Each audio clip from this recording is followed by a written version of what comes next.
Joining us now is board-certified emergency medicine physician, Dr. Owais Durrani. Doctor, thanks so much for the time.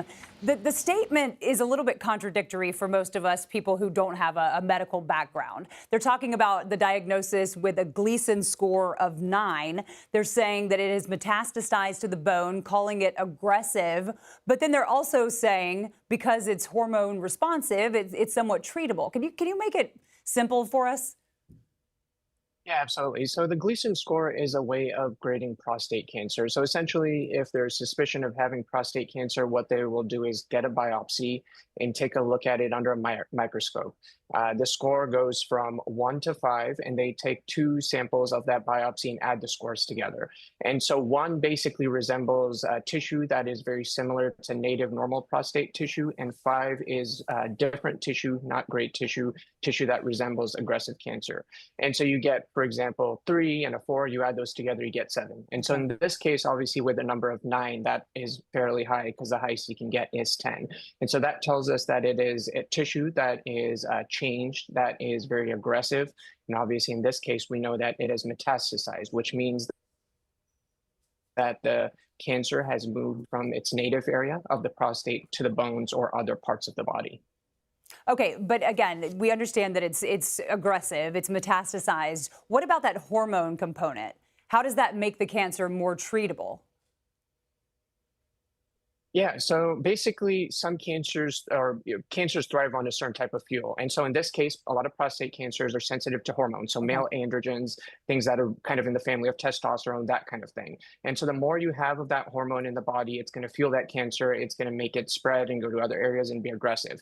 Now, obviously, we have medications and treatments to bring those hormones down, so you take that fuel away, you're going to make that cancer less aggressive. It's going to spread less rapidly. And so essentially, that's why that is a bit of positive news. I see, I see. And so you talked about a couple of the treatment options as far as giving different hormones to sort of take away the cancer fuel.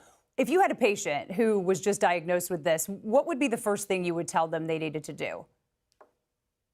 Absolutely. So this is obviously massive news and not great news for anyone involved. So I think, as the president's statement had said, they're taking time to look at options. And I think that is number one, taking the time to look at options, what the pros and cons of various treatments are, what, may be novel or new treatments are, clinical trials, that kind of thing. And, not necessarily jumping into, let's do something aggressive tomorrow, but hey, what's out there? What's the best for me? Speaking with your doctor. Right. And I think this is obviously a really good moment to talk about screening. If you're a man, 50 or over, make sure you have that conversation with your doctor about getting screened. Yeah. Certain races need to get screened earlier. Also ensuring that if you've had a first-degree relative that has had prostate cancer, you probably need earlier screening. And so I think this conversation that we're having really needs to remind all of us to make sure that we're not skipping out on our screenings as well. Yeah, it's a great reminder for us, doctor.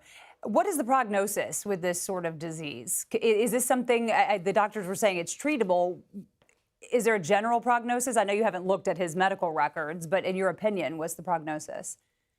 Yeah, so I would hate to speculate. I will say, if prostate cancer is caught early, it is usually curable. This is obviously something that is more advanced stage. The fact that it is hormone sensitive, that is a bit of good news. That means that there are tools available. But beyond that, I don't want to speculate. Understandable. And I know you mentioned certain races are more susceptible. We also know that age can play a role in prostate cancer. Of course, the former president, 82 years old. How significant could his age be as he moves forward with treatment options? Absolutely. Yeah. All of these treatments obviously take a toll on your body. And so, if you're 52 and you get diagnosed, you have a much more higher reserve to kind of take the toll of those treatments, like, whether it's hormonal therapies or chemo or radiation or surgery. Obviously, when you're over the age of 80, you have less of a reserve. So it does take a toll on you. Yeah. All right. Dr. Owais Durrani, thank you so much for your time and for your insight.